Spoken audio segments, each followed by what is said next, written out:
네, 이어서 한지원 캐스터와 함께 시장 이슈 살펴보겠습니다. 어서 오십시오. 네, 안녕하세요. 오늘은 어떤 이슈입니까?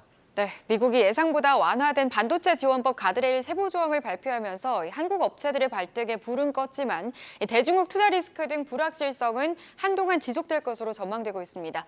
본질적 문제인 첨단 공정 전환이 사실상 불가능하고 대중 반도체 장비 수출 추가 규제 가능성 등도 거론되고 있는데요. 업계에서는 대중 수출 규제 수위에 따라서 기업들이 치명타를 받을 수 있다고 우려하고 있는 상황에서 K-칩스법 통과라는 호재가 더해지고 있습니다. 내용 자세하게 살펴보도록 하겠습니다. 네, 가드레일 조항이 생각보다는 조금 완화된 내용이 발표됐다 하는데요. 구체적으로 어떤 내용입니까? 네, 가드레일 세부 조항을 좀 더 자세하게 살펴보시면 이 보조금을 받은 기업은 10년간 중국 반도체 생산 능력을 실질적 확장하게 되면 보조금 전액을 반환해야 합니다. 다만 우려됐던 생산 확장의 원천 봉쇄와 달리 첨단 반도체 생산 시설은 현재 시설의 5% 그리고 범용 반도체로 봤을 때는 10%까지의 확장을 허용했는데요. 더욱이 기술적 개선을 통해 한 개의 웨이퍼에서 만들어내는 반도체 개수 확장에는 규제가 없죠. 이를 두고 시장에서는 삼성전자와 SK하이닉스가 최악의 상황은 피했다는 평가가 나오고 있습니다. 기술 개선으로 증산하는 데는 제한이 없다. 이렇게 되면 우리나라 기업들이 중국에서 캐파를 늘릴 수 있는 겁니까? 사실상 불가능하다고 보는 것이 맞습니다. 미국의 반도체 보조금을 받게 된다면 향후 10년간 중국 내 반도체 증설에 제한을 받게 되죠. 반도체를 만드는 원판인 웨이퍼 투입량이 기준인데요. 한국 기업의 주요 생산품인 첨단 반도체 부문에서 미국 보조금을 받으면 중국에서 10년간 5%까지 웨이퍼 투입량을 늘릴 수 있고요. 범용 반도체는 10년간 10%까지 늘릴 수 있습니다. 그런데 삼성전자의 중국 시안 낸드 플래시 공장의 경우 최근 10년간 웨이퍼 투입량이 108%가량 늘었습니다. 즉 5% 증설 허용은 사실상 신증설이 불가능하다는 얘기겠죠. 이를 두고도 평가가 엇갈리고 있습니다. 기술을 개선시키려면 일단 미세공정 기술을 통해 집적도를 높여서 웨이퍼당 나오는 반도체 개수를 늘릴 수가 있는데요. 이 때문에 이창양 산업통상부 장관은 한국 기업이 안도할 수 있는 기본적인 요건이 충족됐다고 호평을 했습니다. 하지만 삼성전자와 SK하이닉스에서는 최악은 면했다라는 평가와 또 다른 편에서는 신규 투자는 막혔고 증산에도 한계가 있어 중장기적으로는 중국 사업을 지속하기 힘들다는 우려가 혼재하고 있습니다. 미국 정부는 이번에 발표한 가드레일 세부 규정 초안에 대해 60일간의 의견 수렴을 거친 이후 이 규정을 최종적으로 확정할 예정인데요. 이와 관련해 정부는 추가적인 협의를 진행한다는 방침입니다. 특히나 오늘 반도체법 실무진의 방안이 예정되어 있는데 이 실무진들과 함께 관련된 내용에 관해서 협의해야 할 것으로 보입니다. 네, 미국 반도체법 아직 우려되는 부분이 많은 것 같습니다.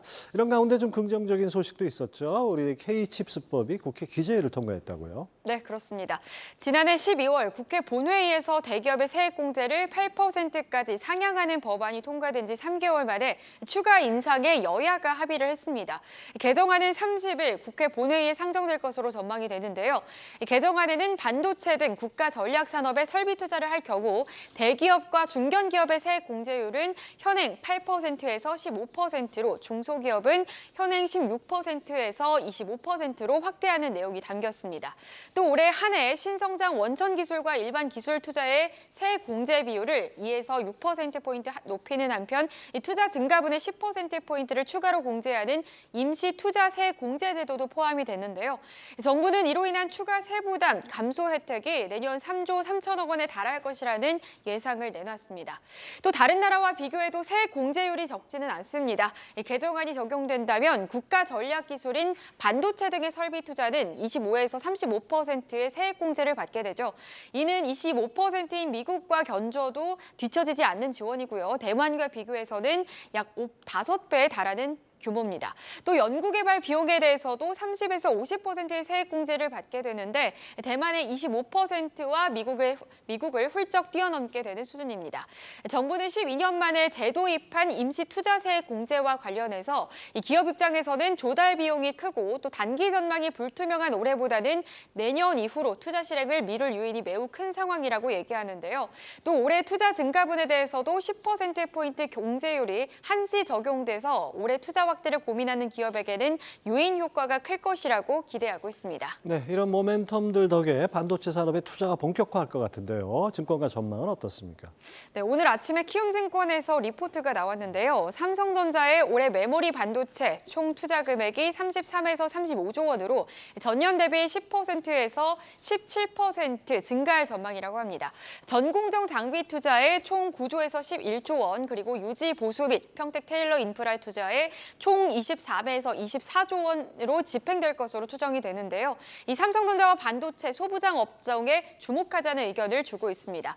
삼성전자의 메모리 반도체 투자 확대는 눌려있는 반도체 소재 부품 장비 업종 주가의 상승 모멘텀으로 작용할 것이란 이유에서인데요. 먼저 장비주의 경우 상반기 평택 3공장으로의 장비 입고에 따른 실적 호조와 함께 2분기부터 3분기 또 메모리 장비 수주 모멘텀을 기대해보자는 의견이 나왔고요. 또 소재 부품단에서는 상반기는 삼성전자의 자연 감산으로 인한 실적 부진이 예상되지만 2분기를 지나면서부터는 실적 모멘텀이 재개될 것이란 분석도 함께 내놓고 있습니다. 네, 반도체 투자와 경기 좀 활짝 피었으면 합니다. 한지원 캐스터 잘 들었습니다.